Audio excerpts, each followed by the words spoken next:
Did you ever feel pressure because people expected you to know the answer? Now imagine the whole city is waiting for your answer. The maize is drying in the fields. The clouds are not coming. Families are looking at the sky every morning, hoping for rain.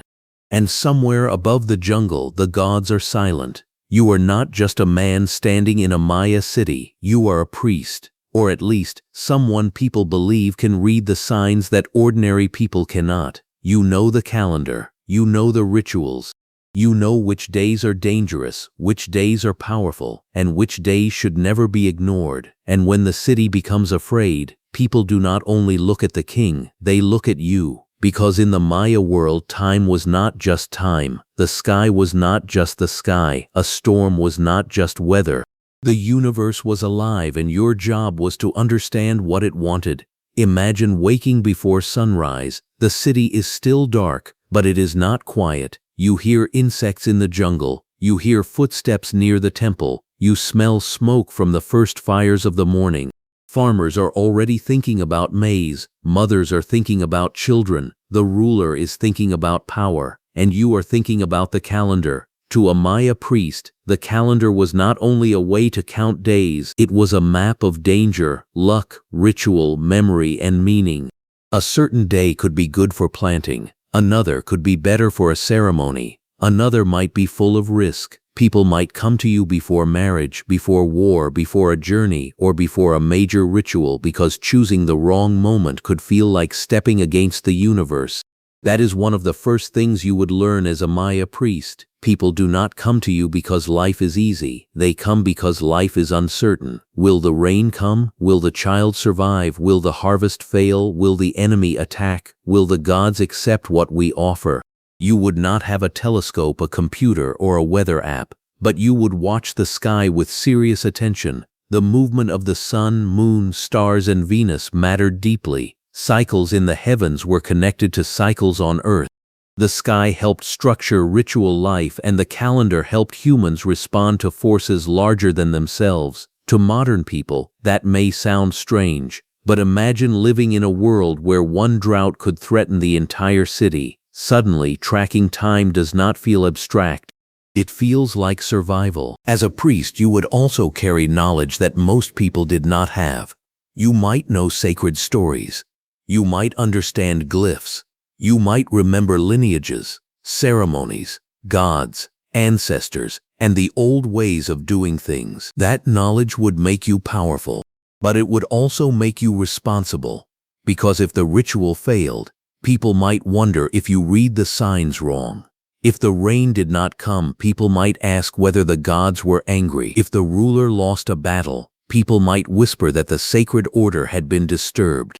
This is where your life becomes dangerous. You are close to power, but being close to power is never safe. A Maya ruler needed priests and ritual specialists, because kingship was not only political. A ruler had to appear connected to gods, ancestors, time, and cosmic order.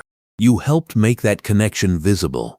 When the ruler performed a ceremony, you might help choose the day, prepare the ritual, understand the symbols, and guide what had to happen. The crowd might see the king standing high on the temple steps, but behind that moment is your world, the calendar, the chants, the offerings, the timing, the meaning. You are not only watching religion happen, you are helping stage the universe, and sometimes that universe demanded blood. This is one of the darkest parts of being a Maya priest.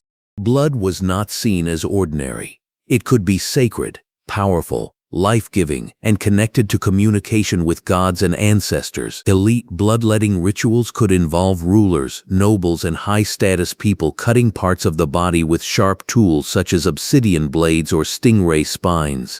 The blood might be collected and burned, with smoke rising upward as an offering. Imagine standing near that ritual. The torchlight moves across carved stone. The ruler is dressed in symbols of power. The crowd is watching. The blood is not hidden. It is part of the message. To you, this is not simply pain. It is proof. Proof that the ruler can suffer for the city. Proof that the gods are being honored. Proof that the human world is still trying to speak to the divine. But you would know something else too. Ritual is not only for the gods. It is also for people. When people are afraid, ritual gives fear a shape. When crops fail, ritual gives the city something to do. When enemies threaten, ritual tells the people that power still exists. That may be the most unsettling part of your role. You are not only managing belief, you are managing panic. And sometimes, the offerings become heavier. Human sacrifice did exist in Maya contexts, though it varied by time, city, and situation. It was not every ceremony, and it was not simple mindless cruelty. It could be connected to warfare, captives, royal power, major events, or moments when people believed the gods required something more serious. If you were a priest involved in such a ritual, you would stand at the edge of a terrifying idea that life could be exchanged for balance, that a captive could become a message, that death could be turned into public proof that the city, the ruler, and the gods were still connected. You might feel fear, you might feel importance, you might feel nothing, because you were raised to believe this was necessary. That is what makes the past difficult to understand.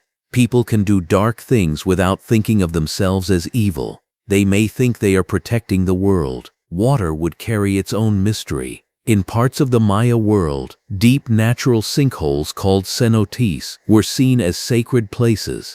Offerings could be placed into these waters, precious objects, jade, pottery, and sometimes human remains. If you stood at the edge of a cenote, you would not see it as just a hole filled with water. You might see a doorway, a place where the world above touched the world below, a place connected to rain, gods, ancestors, and the underworld.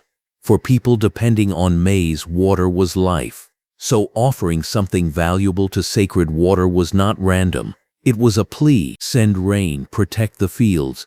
Do not let the city starve. Your days would not all be dramatic temple rituals.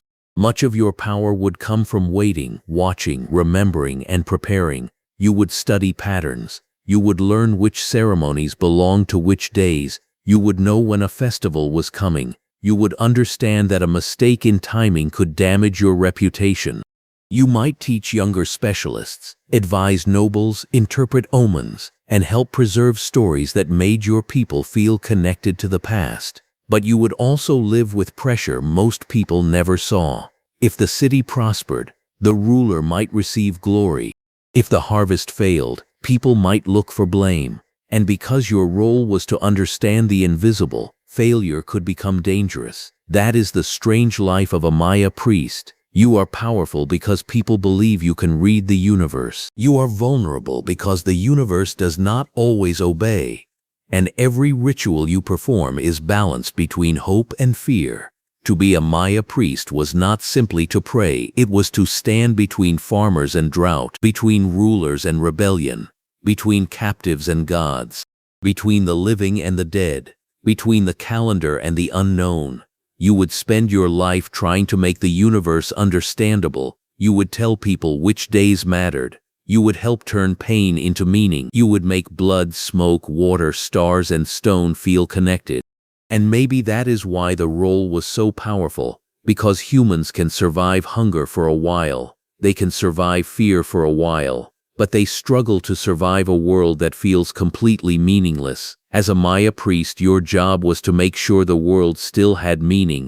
Even when the rain stopped, even when the crowd became afraid, even when the offering was dark, you would climb the temple steps knowing everyone was watching. You would look out over the jungle, the city, the fires, the fields, and the faces below. And you would understand the terrifying truth of your life. If the gods were listening, you had to speak for the people. And if they were not listening, you had to make the people believe they still might.